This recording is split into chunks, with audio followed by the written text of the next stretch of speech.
Well, as we explained earlier, there have been big swings in US tech stocks on their varying fortunes. Tesla and Netflix in the past couple of days, Elon Musk's audacious bid for Twitter, throw in interest rate rises, staff shortages, inflated goods prices and political instability around the world, and it really does become a heady mixture of potential volatility. Let's bring in here a man who knows all about that, Steve Johnson from Forager Funds Management. Steve, many thanks for your time as always. Let's start with the US and what's taking place there. I mean, you've got Elon Musk launching $42 billion bids for Twitter. You've got really now the biggest car maker in the world with record profits. That's Tesla. You've got Netflix tanking, losing, as Ed says, some $75 billion worth of it. It really is, the volatility that's there in this market is almost off the charts. Yeah, if last night's anything to go by, the next 2 weeks are going to be some long nights here at Forager. It is extremely, extremely volatile out there. And, we're used to this in small cap land. The sort of companies we invest in bounce around with this sort of volatility fairly regularly. But I think for a lot of investors that are invested in these large cap companies, they really expected them to provide pretty consistent, reliable annual returns. And it's absolutely anything but at the moment.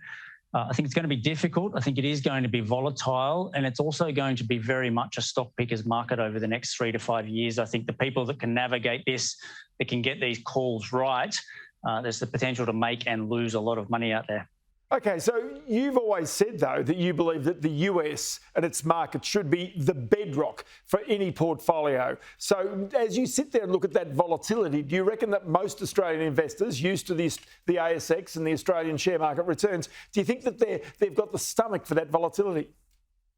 Look, we have a lot less of as a percentage of the market here that's those types of businesses that are in the tech space, that are in the growth space, that have been very volatile. But what we do have hasn't been any different to what we've seen over in the US. So you've got Xero here down 30%. You've got Afterpay, which is now tied up with Square, down 60 or 70%.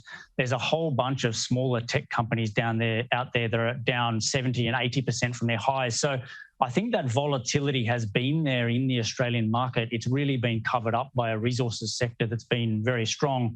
And the issue facing these tech stocks is that the valuations are very, very, very sensitive to minor changes in assumptions. But you saw with Netflix last night, they're now saying that they're going to lose 2 million subscribers over the next quarter. They lost about 200,000 in the last quarter. And you'd normally look at a business that's got 200 and something million subscribers and say, well, what's a few million here or there? It's not going to move the dial that much. But you've got to remember that this business is still valued very, very highly relative to its current profits. So people are saying this business can grow for the next 10 years, and almost all of the value that I'm attributing to it is based on the size of that company 10 years down the track. So if you sit there and say, I thought it was going to grow 10%, but it's not going to grow at all, you really are starting to make some really dramatic changes to the valuations. And that's true, I think, across the whole high growth space.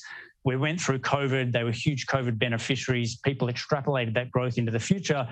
And I think now they're extrapolating no or negative growth into the future. And it's an interesting time to be asking the question about whether this is a temporary unwind of what happened in COVID, and that the ongoing structural growth will continue, or whether it is the end of the road for some of these high-flying businesses.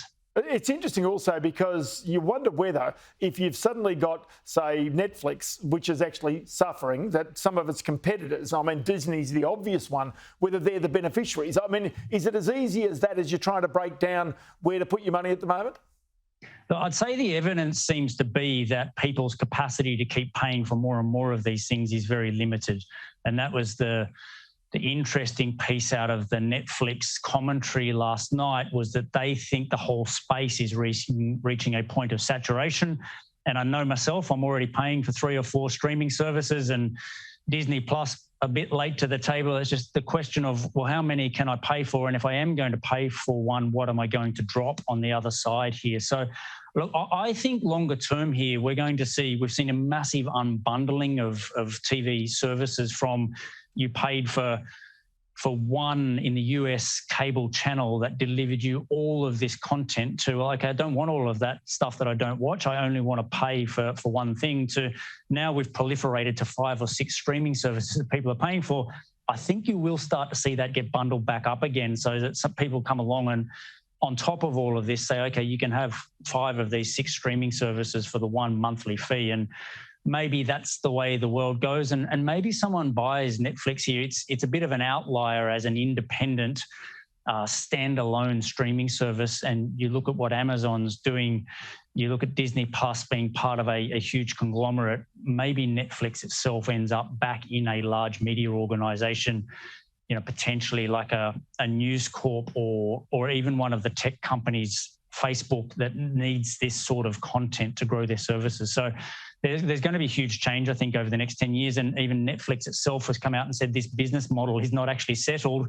They're now talking about an ad-funded service in 2023. So that's going to be interesting to see as well.